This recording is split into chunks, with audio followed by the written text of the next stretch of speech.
Olá, pessoal! Como é que vocês estão? Agora nós vamos para a nossa segunda aula de português da semana. Preparados? Então, vamos lá. Vamos ao slide e logo em seguida ao livro didático de vocês. Pronto. Nós vamos falar hoje sobre reportagem, frase, oração e período, certo? Nós vamos ver o conceito de cada coisa dessas aqui e depois vamos para o livro didático. Ok, gente? Vamos lá? Oh, sim, deixa eu abrir lá aqui, né, direito. Melhorou. Vamos lá.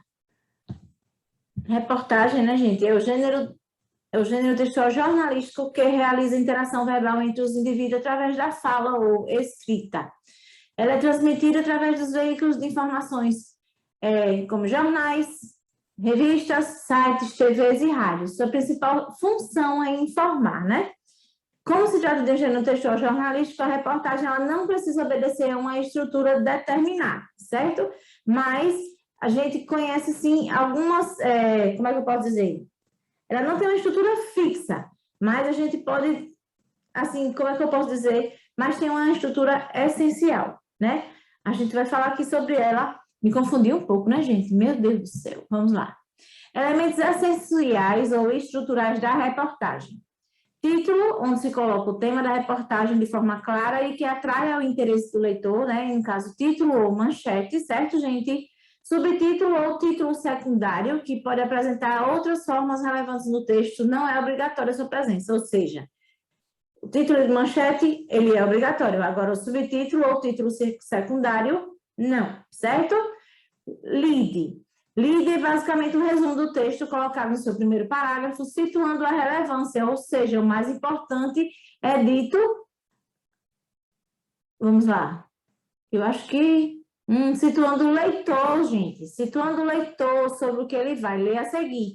Vamos reler, né? Já que deu uma erradinha na leitura, então vamos reler. Lead é basicamente um resumo do texto colocado no seu primeiro parágrafo, situando o leitor sobre o que ele vai ler a seguir.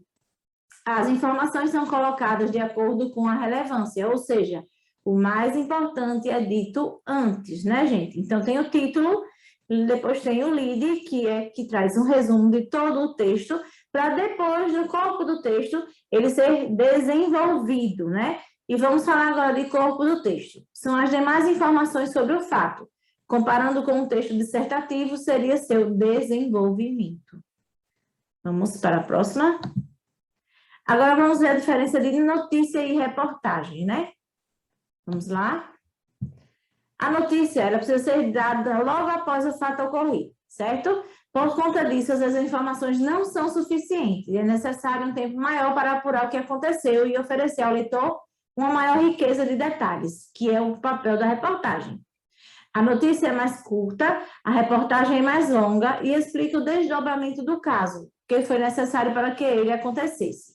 Outra característica importante que faz essa diferenciação entre ambas é que a reportagem escuta diversas fontes, especialistas e vários dados da mesma história. Em resumo, né, a notícia é uma coisa mais breve. A coisa acontece, o fato acontece ali, eles só veem se é verídico ou não e já postam, certo? Já fazem a divulgação da notícia. Já a reportagem, não, a reportagem ela é mais investigativa, ou seja, além do que a notícia faz, né, que é, no caso, o fato acontece, a notícia somente verifica se é verídico e já põe na mídia.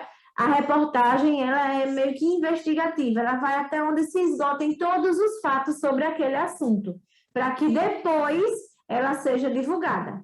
Certo, gente? Vamos lá, né?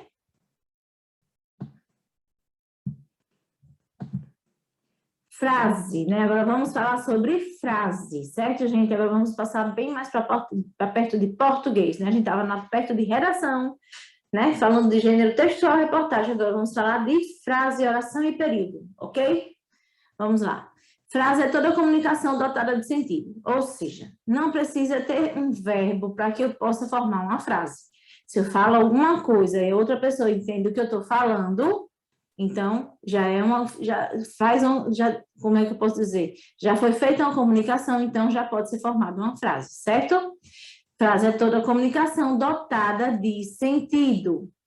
Exemplo, que sorvete delicioso. Vocês percebam aí que não tem verbo. Além de conseguirmos entender a mensagem, ainda percebemos um outro aspecto que dela faz parte.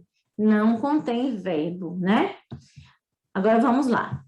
Assim, uma frase pode ter ou não verbo. Quando não possui verbo, ou melhor, quando possui verbo, ela é uma frase verbal. E quando ela não possui verbo, ela é frase nominal. Então, essa frase, que sorvete delicioso, ela é uma frase nominal. Por quê, professora? Porque ela não possui verbo, certo? Agora, oração. O que é uma oração, professora? Oração é todo um enunciado que se constitui em torno de um verbo. Ou seja, para ser uma oração, tem que ter verbo. Para ser frase, não precisa de verbo. Basta que a pessoa entenda o que a outra quer falar, mesmo que não contenha verbo. Oração precisa ter verbo. É obrigatório ter verbo, certo? Exemplo, mamãe está furiosa. Vocês percebam aí que o verbo está sublinhado, né? Que é para vocês saberem qual é o verbo, ok? Aqui conseguimos perfeitamente interpretá-lo e ainda constatamos a presença do verbo estar, né?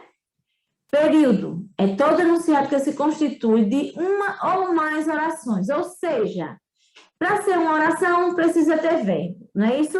Então, o período, ele se constitui de uma ou mais orações, ou seja, ele pode ter um ou mais verbos, certo, gente?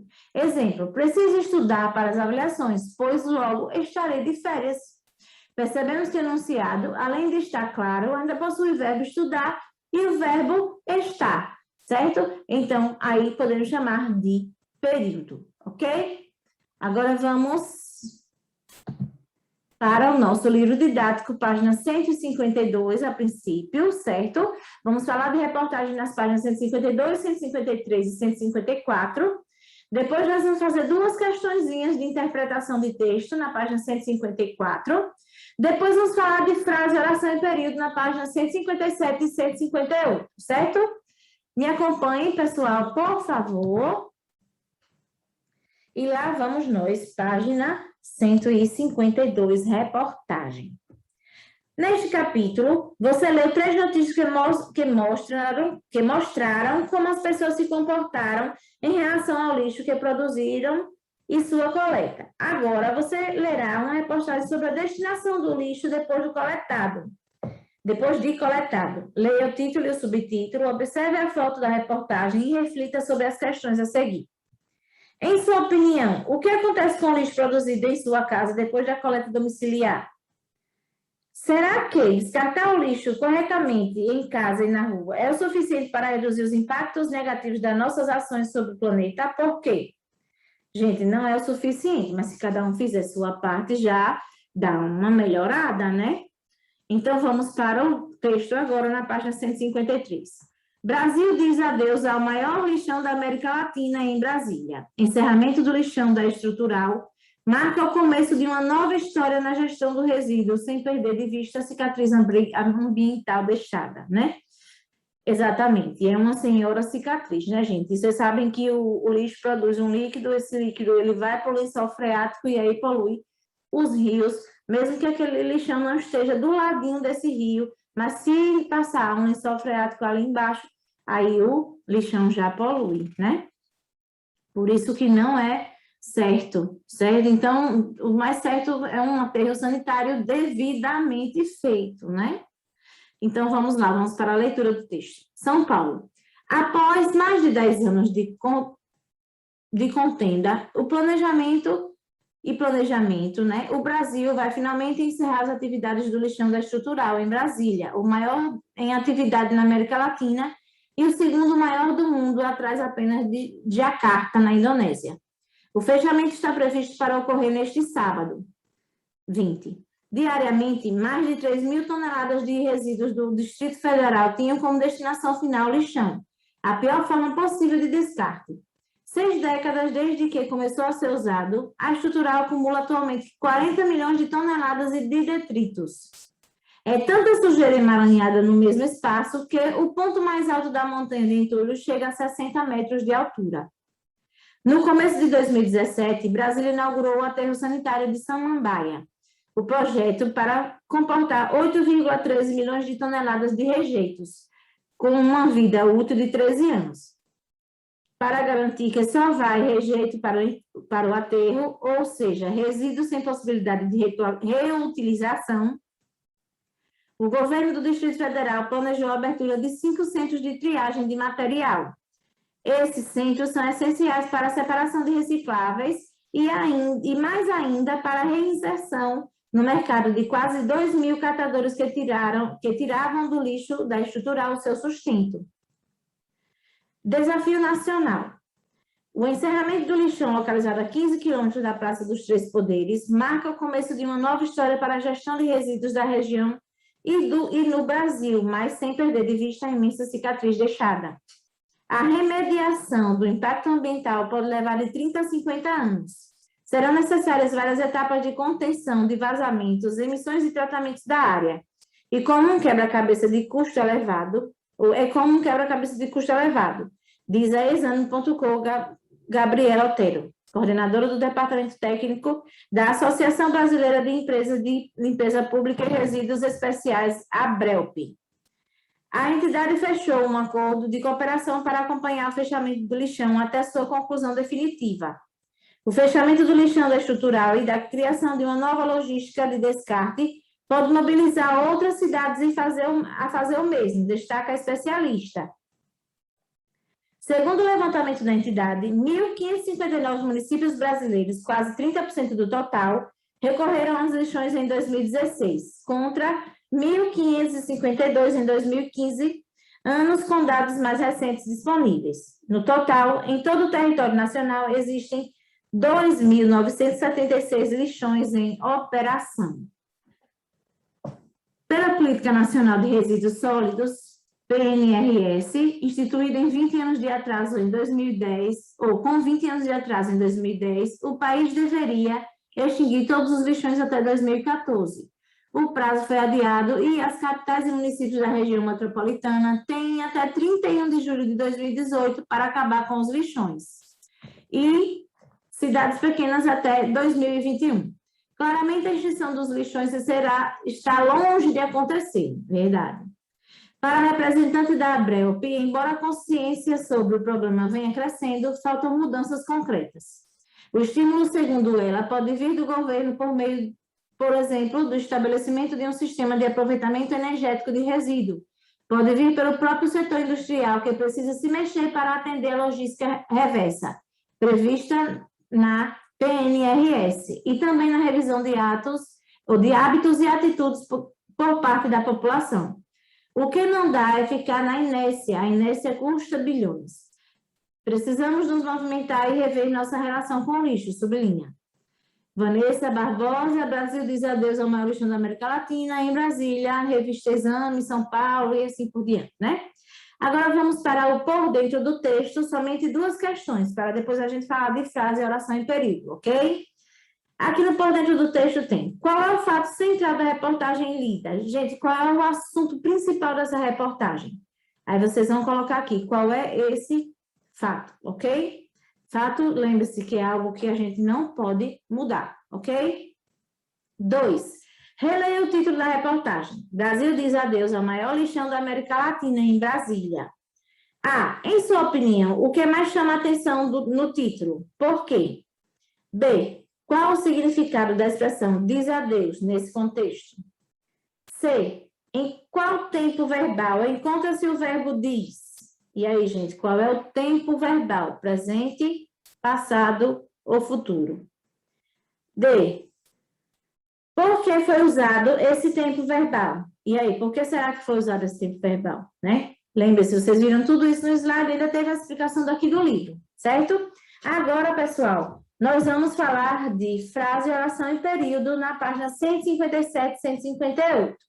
Reflexão sobre o uso da língua, frase, oração e período. Observe a capa da revista a seguir. Aqui tem, no caso, ecológico, fora lixão, né? A capa da revista. Letra A. Qual é a matéria da capa em destaque nessa edição da revista? Aí vejam aí qual é e ponham aí no caderno de vocês. Letra B. De que maneira a imagem da capa contribui para o entendimento do conteúdo da matéria principal? Segunda questão. Vamos aqui continuar na B, né? Vejam aqui, de que maneira a imagem da capa contribui para o entendimento do conteúdo da matéria principal? Associem a parte verbal com a não verbal, e aí vocês vão ter o entendimento direitinho daí do que é que ele está querendo perguntar, certo? Ou seja, imagem e a parte escrita, ok? 2. Observe os enunciados destacados na capa. Fora lixão. O cotidiano e o impacto socioambiental da antiga e maior montanha de lixo da América Latina em Brasília. Letra A. Em relação à presença de verbos, que semelhança é possível perceber nos dois enunciados? Vejam aí a semelhança, né? Se tem verbo, se não tem verbo, dê uma olhadinha aí, certo? B. Como foi possível perceber a ausência de verbo nos enunciados da capa da revista? Ou a ausência de enunciados na capa da revista não comprometeu o entendimento da mensagem. Levante hipóteses. O que é importante para o enunciado ter sentido? Agora vamos para a partezinha azul aqui, né, de explicação do livro sobre o assunto. Damos o nome frase ao enunciado que, em uma situação comunicativa, apresenta sentido completo. Veja, fora lixão. O exemplo acima é uma frase nominal. Frase nominal porque não tem verbo, né, gente? Pois tem sentido completo e não é organizada em torno de um verbo. Quando o enunciado é organizado em torno de um verbo, damos a ele o nome de oração. Observe. A estrutural acumula atualmente 40 milhões de toneladas de detritos. O exemplo acima é uma frase verbal e uma oração ao mesmo tempo, pois tem sentido completo e é organizada em cima ou em torno de um verbo, que é o acumular, né? Cada oração é organizada por um único verbo ou locução verbal. Dessa forma, para cada verbo ou locução verbal, contamos uma oração. Veja o exemplo. A entidade fechou um acordo de cooperação para acompanhar o fechamento do lixão até sua conclusão definitiva. Percebam que aí tem dois verbos, não é isso? O exemplo acima é de uma frase formada por duas orações, já que possui dois verbos. Quando uma frase é formada por uma ou mais orações, é chamada de período, certo? Agora vamos aqui na última questão, né? Da página 158, só tem a questão 3, para que a gente possa, no caso, finalizar nossa aula. Leia as frases a seguir. O perigo aumentou. E a responsabilidade de todos também, né? Frase 1, o perigo aumentou. 2, e a responsabilidade de todos também. Podemos afirmar que essas duas frases são orações. Justifique sua resposta. Lembrando, frase é todo enunciado que tem sentido, não é isso? Oração, né, precisa ter verbo, né? E para cada período precisa ter um verbo. Não é isso, gente? Se tiver uma oração com dois verbos, então já sabe, não é isso? Para ter, a frase não precisa ter verbo. Então, se não tem verbo, é frase nominal. Se tem verbo, nós podemos também chamar de frase verbal e oração, né? Então, façam a atividade. Caso surjam dúvidas, pergunte ao professor de vocês. Não acumule dúvidas, certo, gente? Está combinado assim comigo desde sempre. Não pode acumular dúvida, tem que perguntar ao professor, certo? E vamos para a nossa despedida, né? Lembrando, máscara no rosto, álcool na mão e nada de ficar indo para a rua, certo, gente? As coisas estão melhorando, mas a gente tem que fazer ainda a nossa parte, ok?